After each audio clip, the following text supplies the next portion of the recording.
4 کھیل جو اسلام کے اندر جائز ہیں ان میں سے پہلا کیا ہے؟ مشی الرجل بین الغرضین، تیر اندازی. اور دوسرے نمبر کے اوپر آپ نے فرمایا وَتَأْدِيبُهُ فَرَسَهُ، اپنے گھوڑے کو سدانا. گھوڑے کو اس وقت سفر جو ہوتا تھا وہ گھوڑوں کے اوپر ہوتا ہے، اور خاص طور پہ جو جہادی سفر ہے اس کے اندر جو بہترین سواری تھی وہ گھوڑے تھے. گھوڑوں کو سدانا، اچھی سواری رکھنا، اور مقصد اس چیز کے پیچھے جہاد ہوتا ہے. تیر اندازی اور گھوڑے کو سدانا، ان دونوں کے پیچھے مقصد کیا ہے؟ امت کا دفاع ہے، مسلمانوں کا دفاع ہے، اس چیز کو مضبوط کرنا ہے. نبی صلی اللہ علیہ وسلم نے اس کو کھیل کود کے ساتھ جوڑ دیا، عرب مقابلے کیا کرتے تھے.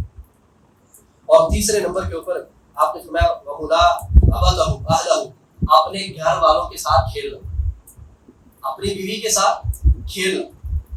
اس حدیث کے اوپر اگر غور کیا جائے، رسول اللہ صلی اللہ علیہ وسلم نے فرمایا یہ جو 4 کھیل جائز ان میں سے تیسرا کیا؟ اپنی بیوی کے ساتھ کھیلنا. اور چوتھے نمبر کے اوپر رسول اللہ صلی اللہ علیہ وسلم نے فرمایا وَتَعْلِيمُهُ السِّبَاحَةَ، چوتھا کھیل جو انسان کے لیے جائز قرار دیا وہ کون سا ہے؟ یہ تیراکی سیکھے. نبی صلی اللہ علیہ وسلم نے فرمایا تعلیم السباحہ، یا تیراکی سیکھے یا سکھائے، یہ کھیل کھیلے.